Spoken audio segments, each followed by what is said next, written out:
The Galactic Council chamber was the largest room Jack Morrison had ever seen. The walls were made of crystal that caught light from 1,000 different stars. Each star represented a world that belonged to the Council. Jack stood in the center of the chamber, trying to keep his face calm even though he knew what was coming. Around him, aliens from hundreds of different species filled the seats. Some had scales, others had fur, and many had forms that humans still found hard to describe. They all watched him with eyes that showed no kindness. Counselor Vexthon rose from his seat. He was a Zentari, which meant he had 4 arms and skin that looked like polished stone. His voice echoed through the chamber when he spoke. Ambassador Morrison, the Council has reached its decision. Jack straightened his shoulders.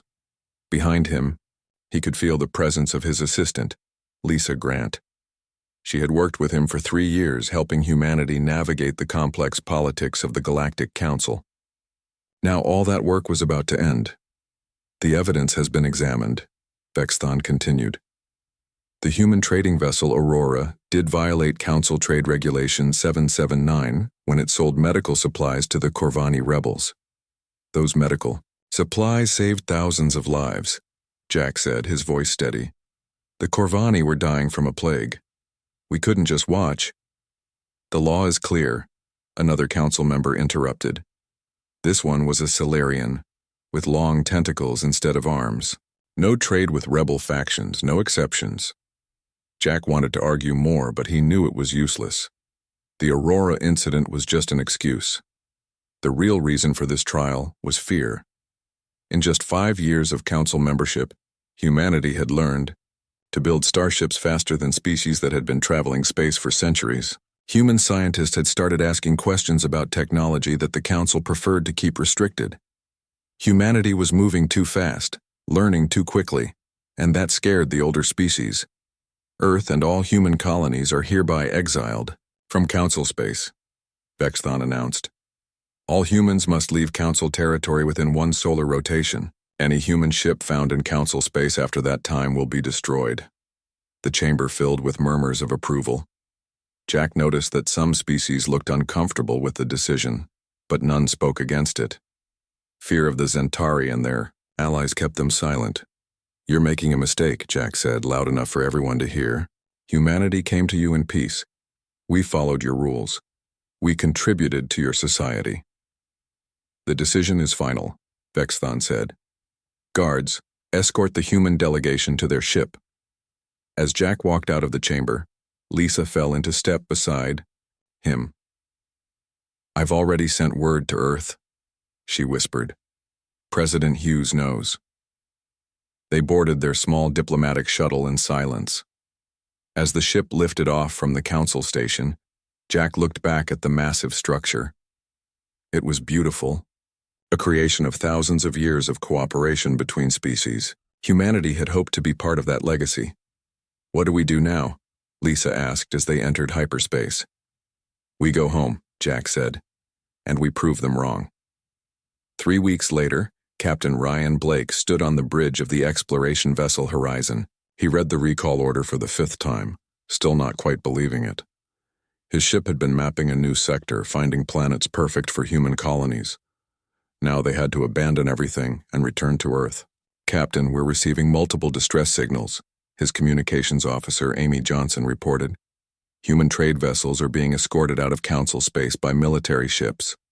Ryan clenched his fists. Some of those trade vessels had families aboard. Children who had been born on Council worlds and knew no other home. Plot a course to assist them, he ordered. Sir, the Council deadline. I know the deadline, Ryan interrupted, but we don't leave our people behind, not ever. They managed to help 3 vessels before time ran out. As they crossed into human space, Ryan looked at the star map on his screen. Human territory looked so small compared to the vast Council regions. Just Earth, Mars, and 5 colony worlds. It wasn't much, but it was home. On Earth, President Carl Hughes sat in the emergency meeting room buried deep beneath the North American continent. Around the table sat his most trusted advisors.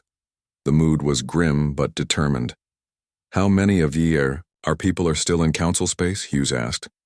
None, sir, Defense Secretary Bill Coleman replied. The last ship crossed the border an hour ago. We got everyone out. Good. Hughes turned to Dr. Susan Park, head of the Science Directorate. Susan, I'm removing all restrictions on your research programs. If the council wants us isolated, then we develop our own technology. Susan's eyes lit up. For years, the council had limited what human scientists could study. They claimed it was for safety, but everyone knew it was really about control. My team has dozens of theories we've been forbidden to test. Quantum entanglement drives, dark energy manipulation, artificial gravity that doesn't require rotation. We can begin immediately. Do it, Hughes said. Then he addressed the entire room. Ladies and gentlemen, the council thinks they've punished us. They think we'll crawl back, begging for forgiveness. They're wrong. Humanity has always been at its best when challenged. We'll build our own future, with or without them. Around the table, heads nodded in agreement. The anger at their treatment was transforming into something more powerful: determination. In the weeks that followed, Earth transformed. Factories that had produced consumer goods switched to building ships and equipment. Scientists who had been restricted to basic research suddenly found themselves with unlimited resources and freedom to explore any idea. The military academies doubled their enrollment as young people rushed to serve. Jack Morrison, no longer an ambassador, found himself appointed as Director of Strategic Planning. His job was to prepare humanity for whatever came next. In his office, he kept a photo from his last day at the council. It showed the moment of exile being announced. Never forget, he told his team during their first meeting. They threw us out because they feared what we might become. Let's show them. Their fears were justified. Lisa Grant, now working in intelligence, had begun establishing contact with species outside council jurisdiction. The galaxy is bigger than the council, she reported to President Hughes. There are independent worlds, trader coalitions, even other small alliances. They're curious about us. Some are even sympathetic. The transformation wasn't easy. Some colonies struggled without council trade. Food had to be rationed on some worlds while agricultural systems were expanded. But humans had faced hardship before.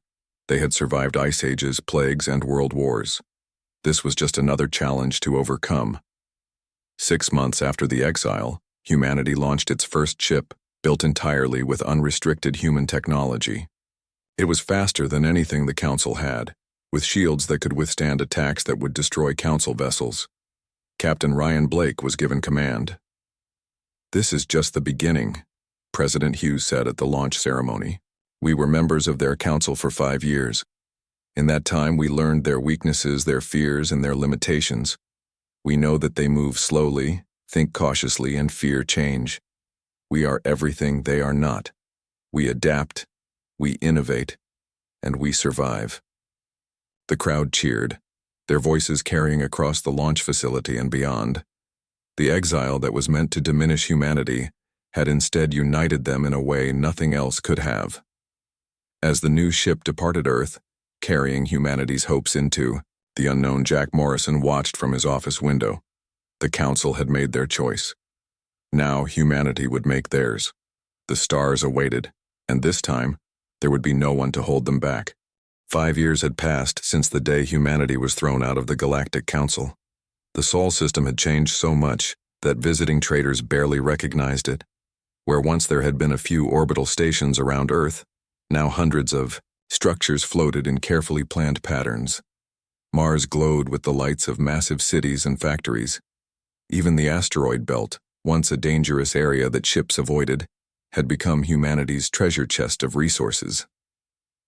Director Tom Bradley floated in the observation deck of Mining Station Alpha, watching as another asteroid was broken apart by his crews. The chunks of rock and metal would be sorted, processed, and sent to the shipyards of Mars.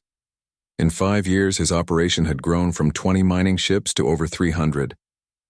"Sir, we found another platinum deposit," his assistant reported, through the communication system. "It's bigger than the last 3 combined." Tom smiled. The Council had always claimed that asteroid mining was too dangerous for young species. They said it would take centuries to develop safe methods. Humanity had done it in 5 years. Send Team 7 to secure it, he ordered, and increase the processing quota for next month. Mars is going to need more materials. On Mars, Governor Kate Miller stood in the control room of the Red Planet's newest accomplishment, Shipyard Prime. Through the massive windows, she could see 12 ships being built at the same time. The skeletal frames of destroyers and cruisers grew larger each day like metal bones reaching toward the stars. Governor, the new quantum steel alloy is performing better than expected, Chief Engineer Paul Chen reported. He was a young man, barely 30, but his mind for engineering had made him invaluable. The hull strength is 3 times what the Council uses for their heaviest battleships. Kate nodded with satisfaction. How long until the first ship is ready? 2 weeks for the Defiance, ma'am. She'll be the fastest ship humanity has ever built. The Mayonnaise transformation of Mars had been Kate's personal project. When she became governor 3 years ago, Mars had 5 million people. Now it had 50 million. Cities rose from the red dust, covered by domes that created perfect Earth-like environments inside. Factories worked day and night, producing everything, from basic tools to advanced weapons. But the real breakthrough was happening on Luna, Earth's moon. In a laboratory buried deep beneath the surface, Dr. Eric Stone and his team had been working on something that would change everything. Run the test again, Eric ordered, his eyes fixed on the data streaming across his screens. His team of 50 scientists had been working without rest for 72 hours, but none of them wanted to stop. They were too close. The test chamber contained a small probe no bigger than a basketball. When Eric activated the quantum entanglement drive, the probe vanished. 1 second later, it reappeared at the target location near Neptune, over 4 billion kilometers away. Instant travel, whispered one of his assistants. We actually did it. Eric allowed himself a moment to appreciate what they had accomplished. The Council's fastest ships took hours to travel that distance. Humanity had just done it in 1 second. Contact President Hughes, he said. Tell him Project Leap is successful. President Carl Hughes received the news in his office on Earth. 5 years of exile had aged him, adding gray to his hair and lines to his face, but his eyes still burned with determination. Begin immediate installation on our new ships. Ordered. I want a demonstration fleet ready within 6 months. Admiral Nancy Wright had been chosen to command that fleet. She stood on the bridge of humanity's first quantum-capable warship, the Independence, as it underwent final testing. The ship was beautiful in its deadliness, with weapons and shields that represented the best of human innovation.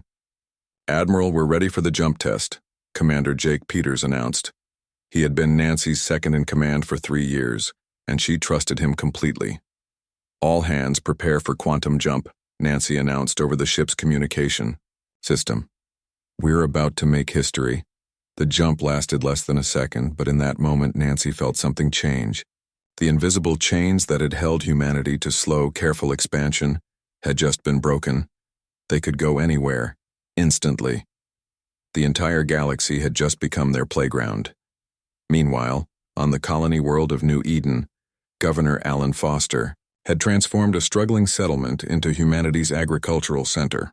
The Council had always said that food production on colony worlds took generations to establish. Alan had done it in 5 years.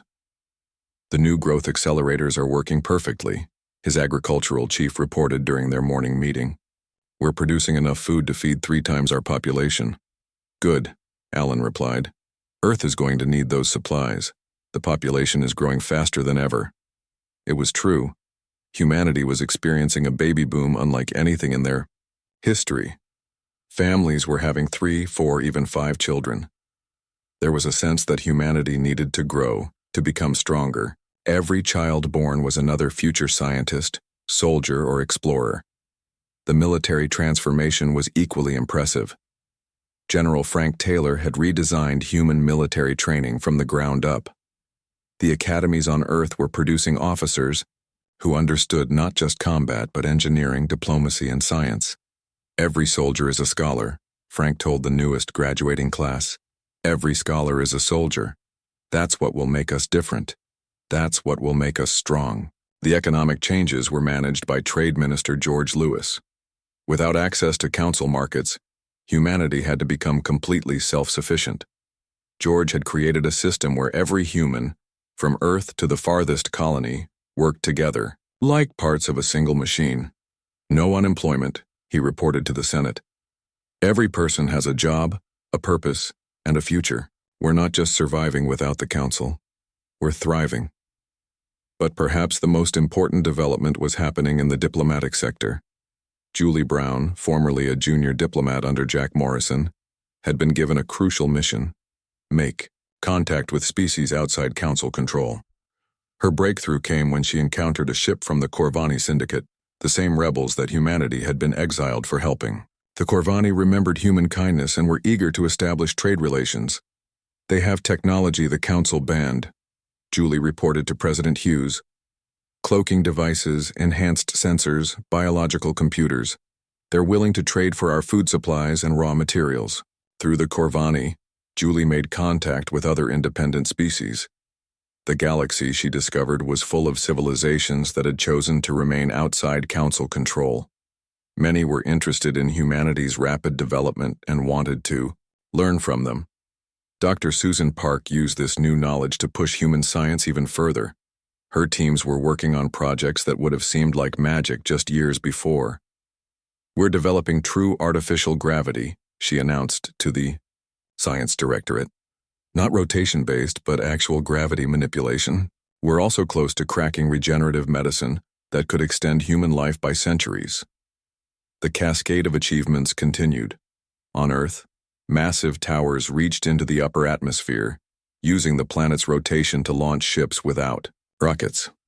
On Mars, underground cities were being carved from solid rock, creating living spaces for millions more.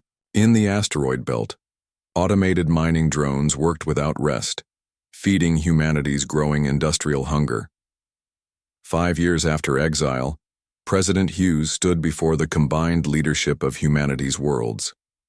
The council had expected them to come begging for readmission by now. Instead, humanity had built something entirely new.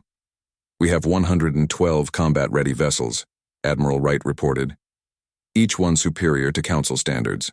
Our population has grown to 15 billion across all worlds, Governor Foster added. All fed, all housed, all employed. We have trade agreements with 17 non-council species, Julie Brown continued. More are interested every day. President Hughes looked at each face around the table. These were the people who had taken humanity's darkest hour and transformed it into their greatest triumph. The council thought they were punishing us, he said. Instead, they freed us. They removed their chains, their restrictions, their limitations. And look what we've accomplished. He activated a holographic display showing the galaxy. Human space was still small compared to the council, just a tiny cluster of stars. But each of those stars now burned with purpose and potential. This is just the beginning, Hughes continued. In 5 years, we've matched technology that took the council centuries to develop. In 5 more years, we'll surpass them. And in 10 years, he paused, letting the weight of his words settle. In 10 years, they'll realize their mistake. But by then, it will be too late.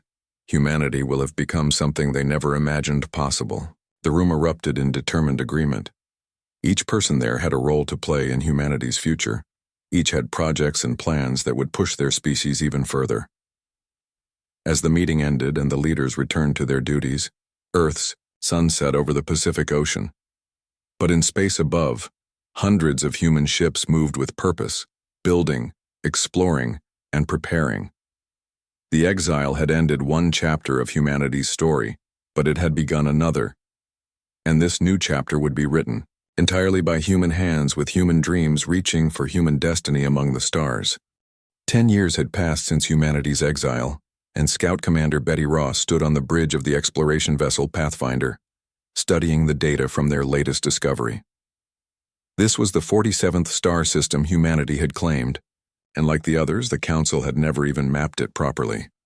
Commander, the third planet has perfect conditions for terraforming, her science officer reported. Breathable atmosphere with minor adjustments, fresh water, fertile soil. We could have a colony operational within 6 months. Betty smiled. The Council took decades to establish new colonies, carefully terraforming worlds to exact specifications. Humanity had learned to adapt instead. Mark it for immediate colonization, she ordered. Send the coordinates to Colonial Command. Back in the Sol system, Colonial Administrator Dan Cooper received the data with satisfaction. His job was to turn new discoveries into functioning colonies as quickly as possible. He had developed a system that amazed even him sometimes. Modular habitat units that could be assembled in days, atmospheric processors that worked 10 times faster than Council technology, and agricultural domes that could produce food within weeks of landing. Prepare Colony Ship 17, he told his staff. 10,000 colonists, full industrial package. I want them launching within 48 hours. The colonists were all volunteers. There was never a shortage of humans wanting to claim new worlds for their species. Each colony ship carried farmers, engineers, doctors, teachers, and soldiers. Every skill needed to build a new branch of human civilization. On the forge world of Vulcan Prime, Chief Engineer Sam Martinez watched as the 1,000th human warship rolled out of the construction bay. The ship was massive, a battlecruiser armed, with quantum torpedoes and protected by shields that could withstand a small sun's energy output. Beautiful, isn't she? His deputy, Karen White, said as she joined him at the observation window. 1,000 ships in 10 years, Sam replied. The Council has maybe 3,000 total, built over centuries. We'll match them within the year. Karen nodded. The new automated factories are performing beyond expectations. We can build a destroyer in 3 weeks, a cruiser in 6 weeks, a battleship in 3 months. The economic transformation that made this possible was overseen by Trade Minister George Lewis. He had created something unprecedented in galactic history, a post-scarcity economy for military production. Resources flowed from the asteroid belt to Mars, were processed into components, shipped to Vulcan Prime for assembly, and emerged as the most advanced warships in known space. The Corvani want to increase their trade agreement, George announced during the weekly economic briefing. They're offering their cloaking technology in exchange for our medical supplies and food. President Hughes, now in his 10th year of leadership, approved immediately. Accept their offer, and see what else they might be willing to trade. The Corvani were just one of many species now trading with humanity. Ambassador Julie Brown had established the Human Trade Network, a loose alliance of independent worlds, and species that exchanged goods and knowledge outside Council control. The Etherian Collective has agreed to our proposal, Julie reported from her office on the diplomatic station orbiting Earth. They're one of the oldest civilizations in the galaxy, and they've never joined the Council. They say humanity reminds them of themselves when they were young. The Etherians brought knowledge that accelerated human development even further. They shared theories about dark energy manipulation, dimensional physics, and consciousness transfer. Human scientists absorbed it all, combined it with their own discoveries, and created things neither species had imagined alone. Dr. Susan Park's research teams had made breakthroughs that seemed impossible. We've successfully tested the consciousness backup system, she announced to a gathering of military and civilian leaders. If one of our soldiers dies in battle, we can restore them to a cloned body with all their memories intact up to their last backup. The military implications were staggering. General Frank Taylor immediately began implementing the technology in all combat units. Death is no longer permanent for humanity's defenders, he declared. We can fight without fear, knowing that even the ultimate sacrifice is no longer final. But the real strength of humanity's expansion wasn't just in technology or numbers. It was in their approach to colonization. Each new world was given significant autonomy to develop its own culture and specializations. New Texas became famous for its massive ranches that raised genetically modified cattle capable of surviving on any plant matter. New Tokyo specialized in advanced electronics and quantum computers. New Lagos became the center for artistic expression and entertainment that kept human culture vibrant across the growing empire. Diversity is our strength, President Hughes explained to the Senate. The Council enforces conformity on all their member species. We celebrate differences, Each world adds something unique to humanity's whole. The exploration fleets pushed deeper into uncharted space. Captain Adam Price, commanding the Thunder, discovered something extraordinary in what should have been empty space. A derelict station of unknown origin abandoned for millennia. The technology here is beyond anything we've seen, he reported to Earth. Whoever built this understood physics in ways we're just beginning to glimpse. I'm requesting a full science team immediately. Dr. Eric Stone personally led that team. What they found in the station changed humanity's understanding of the universe. It's a gateway, he explained to President Hughes via quantum communication. Not just for ships, but for entire fleets. With this technology, we could move 1,000 ships from Earth to the galactic rim instantly. The discovery was kept secret, but resources were immediately allocated to understanding and replicating the technology. Within 6 months, humanity had built their first gateway in a hidden system. It was tested by sending a fleet of 50 ships through simultaneously. They emerged on the other side of the galaxy without any problems. Meanwhile, the population explosion continued. Humanity now numbered over 30 billion across all their worlds.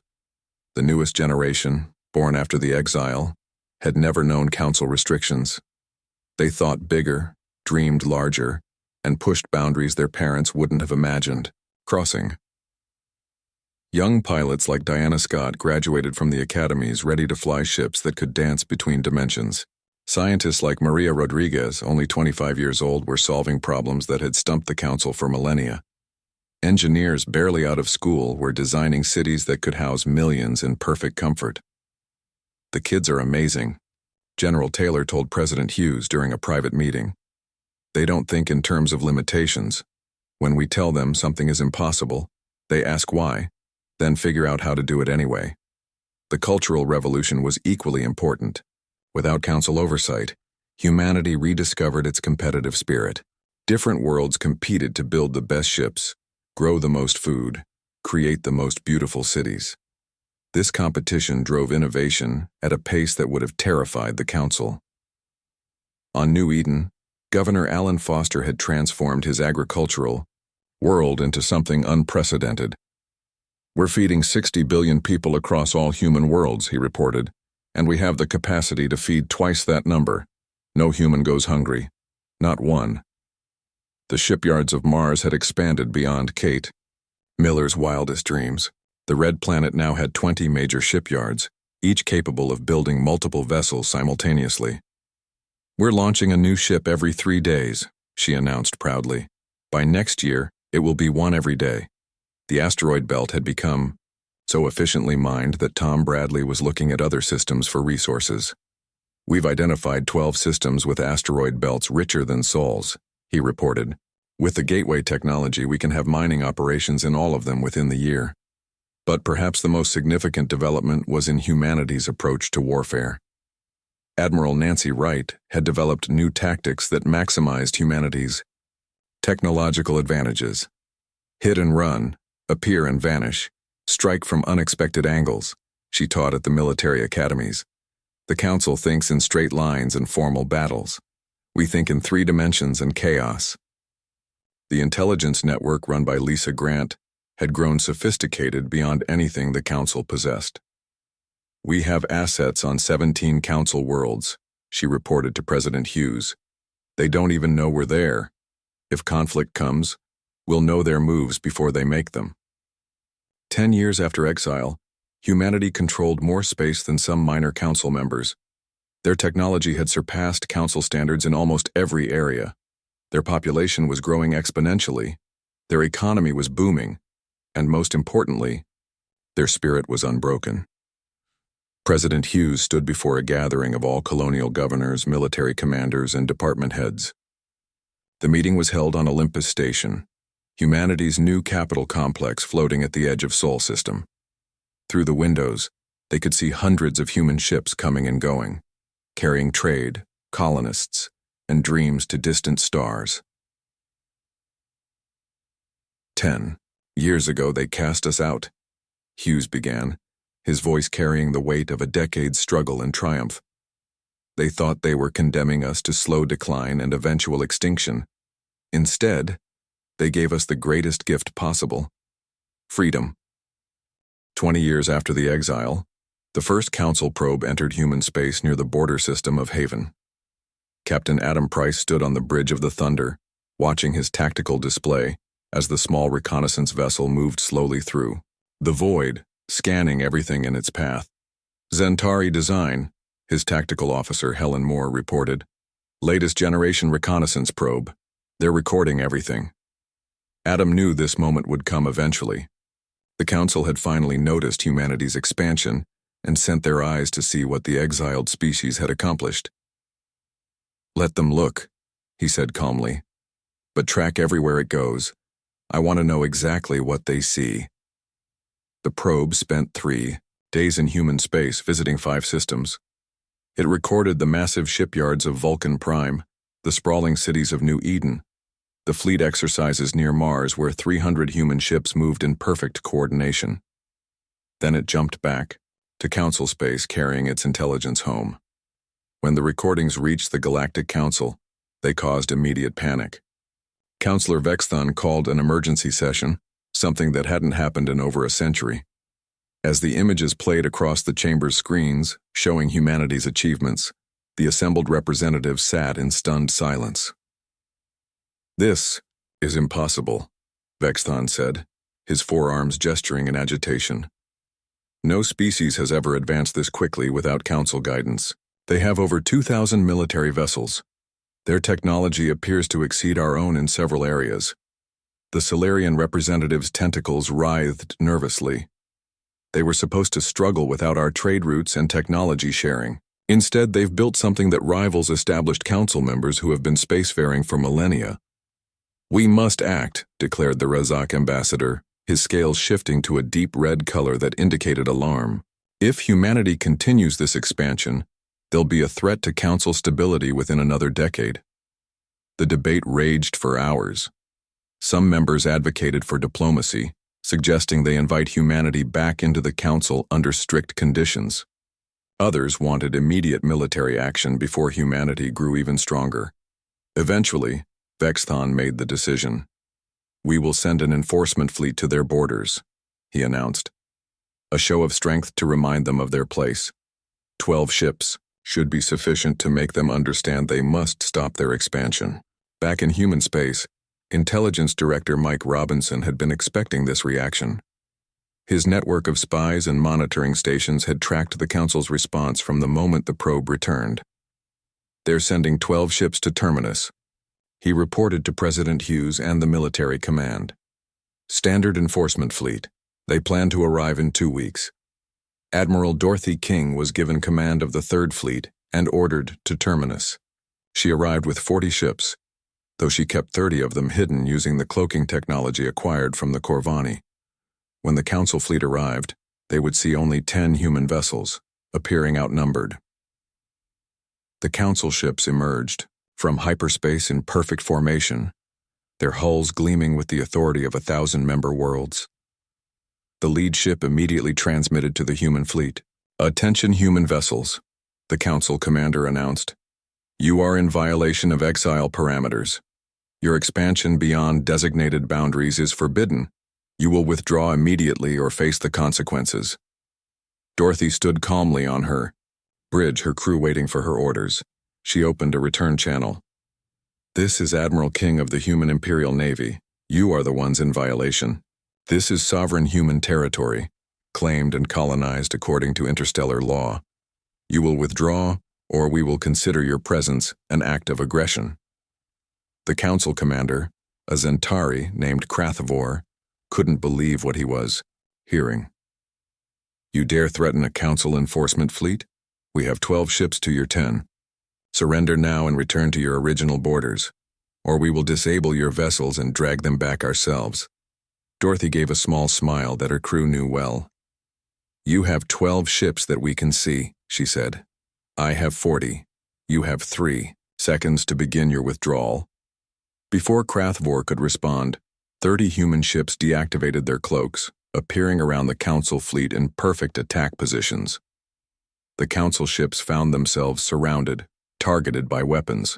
They didn't recognize, protected by shields their sensors couldn't properly analyze. "This is impossible," Krathvor transmitted, his voice carrying shock and fear. "Cloaking technology of this level is restricted to Class 5 civilizations only." "Humanity doesn't recognize your classifications," Dorothy replied. "Now, you have a choice. Leave peacefully or we'll disable your ships and send you home in escape pods. Decide quickly."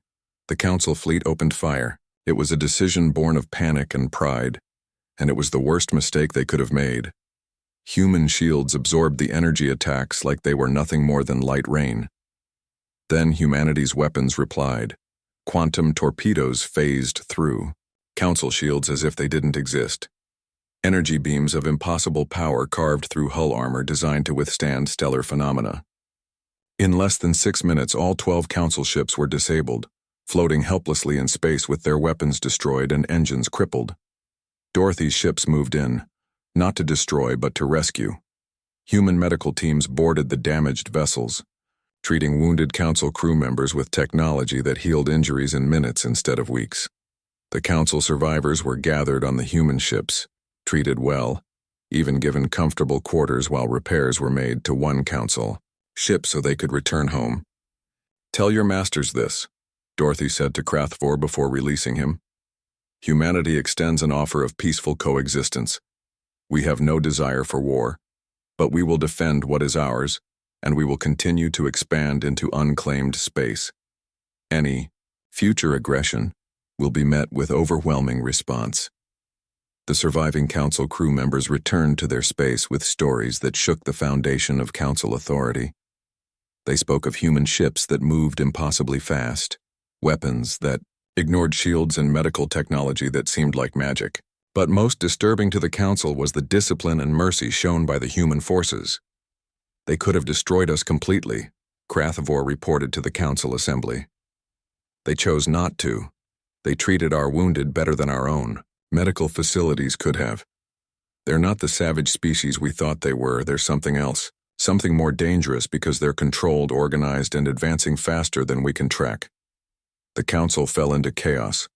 Member species who had supported the exile began questioning whether it had been wise. Others who had remained silent now spoke up, suggesting that antagonizing humanity further might be catastrophic. Meanwhile, the frontier colonies reported more concerning news. Human diplomatic missions were appearing on independent worlds, offering trade agreements and mutual defense pacts. Species that had existed on the margins of Council space for centuries were suddenly aligning themselves with humanity.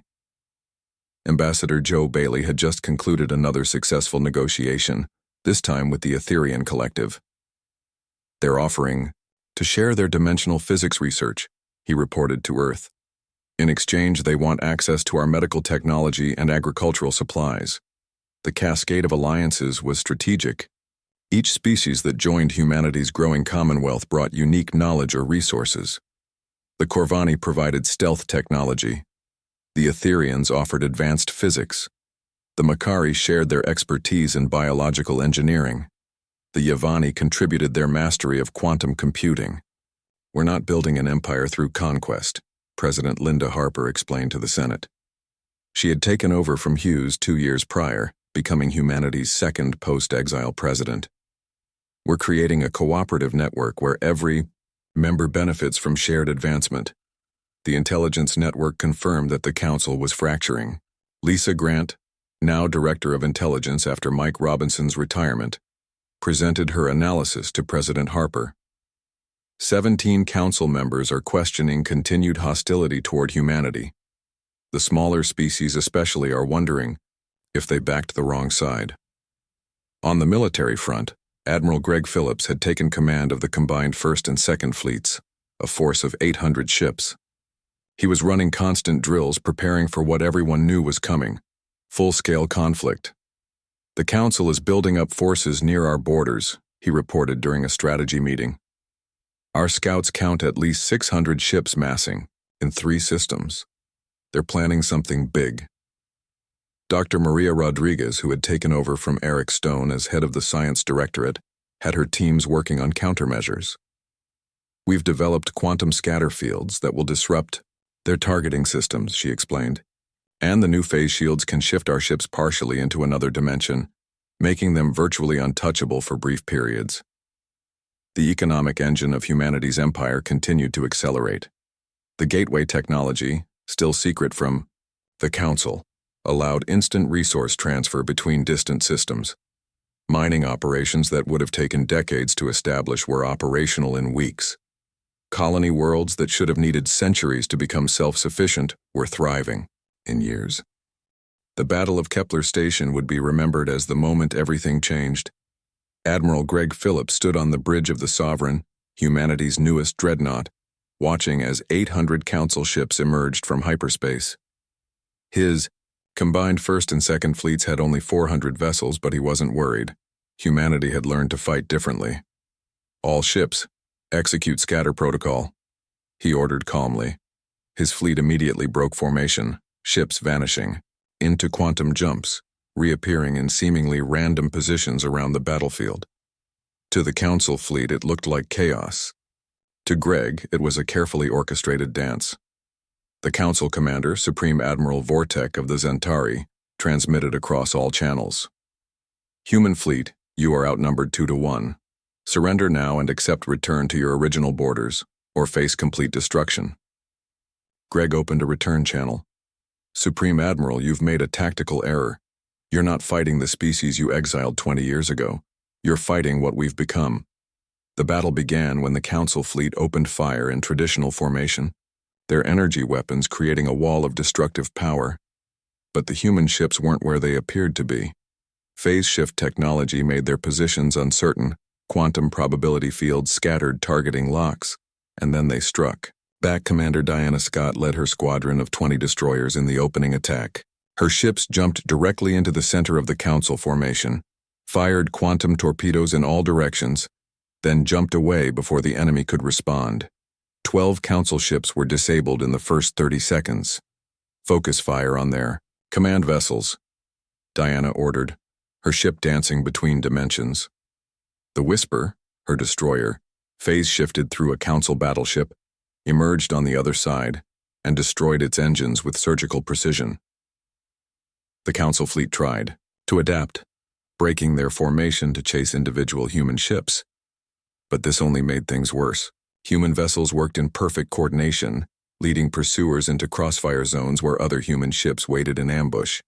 Admiral Phillips watched the tactical display with satisfaction. Launch the wolf packs, he ordered. 50 small unmanned fighters emerged from hidden positions among the asteroids. Each one was equipped with a quantum drive and a single powerful warhead. They swarmed the Council fleet like angry hornets, too small and fast to target effectively. On the Council flagship, Supreme Admiral Vortek couldn't understand what was happening. His fleet was being taken apart by a force half its size. Ships he thought were destroyed reappeared moments later.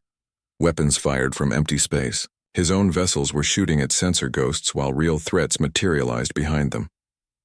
Impossible, he muttered, watching another battleship lose its shields to weapons that seemed to ignore the laws of physics. No species fights like this. But humanity had learned from 20 years of isolation. They had studied every Council battle in history, analyzed every tactic, understood every weakness.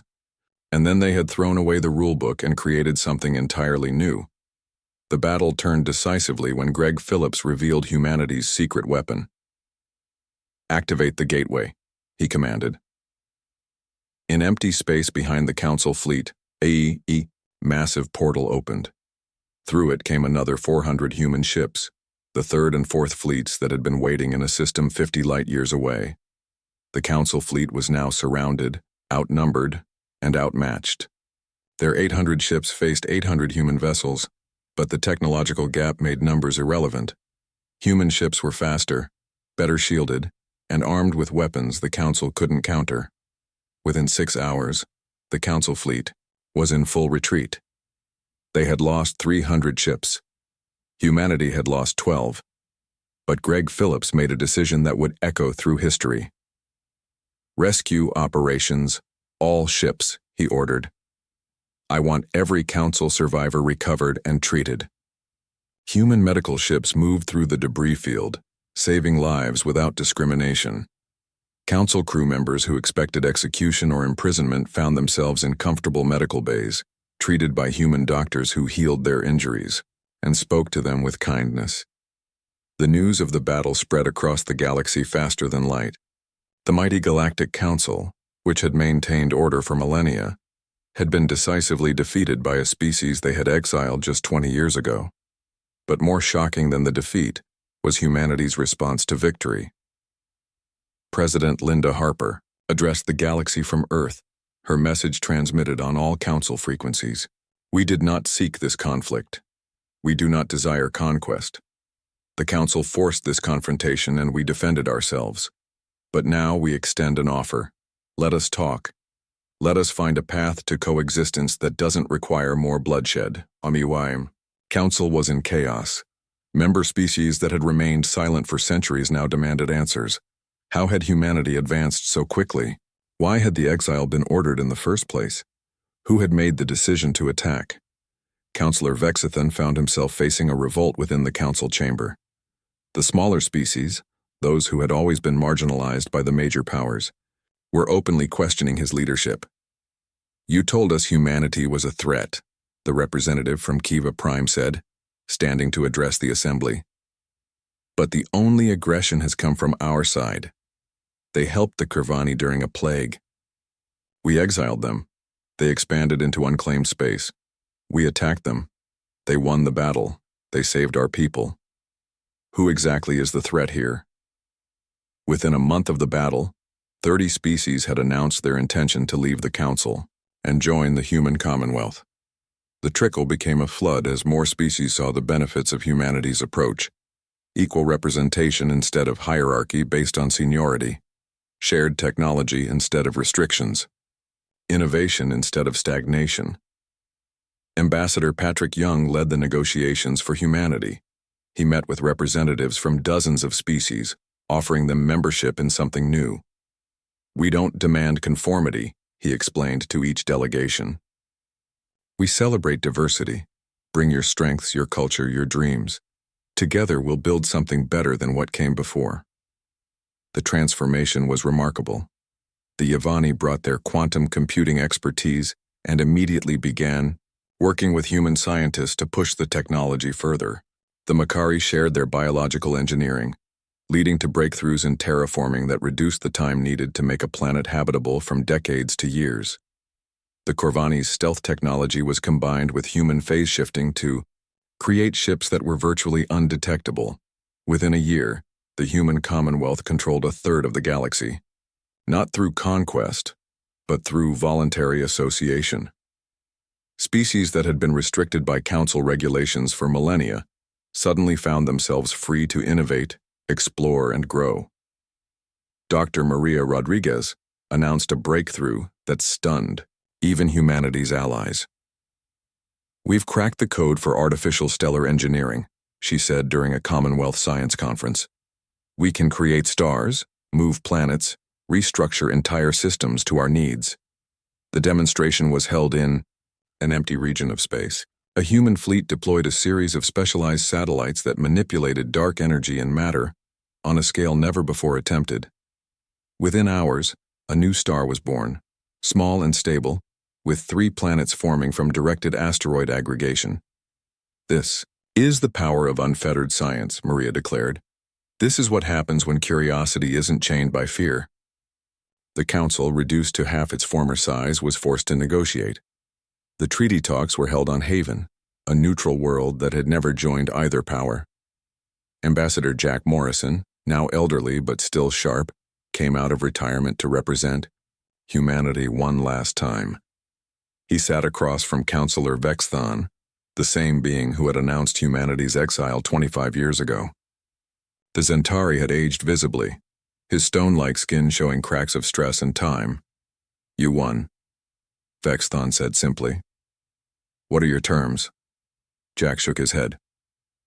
We didn't want to win. We wanted to belong. You denied us that, so we built something better. Now we offer you what you never offered us, choice. The treaty that emerged established 2 major galactic powers. The Council retained control of the core worlds, those species that preferred stability and tradition. The human Commonwealth governed the expanding frontier, welcoming any species that wanted freedom and growth. Trade resumed between the two blocks, though tensions remained. The Council had to accept humanity's quantum drive technology to remain relevant. The Commonwealth gained access to Council historical archives, thousands of years of knowledge and experience. 5 years after the battle, Emperor Charles Davis stood before the Commonwealth Assembly on Terra Nova, humanity's new capital world. The title of Emperor had been ceremonial, voted on by the Commonwealth members who wanted a symbol of unity.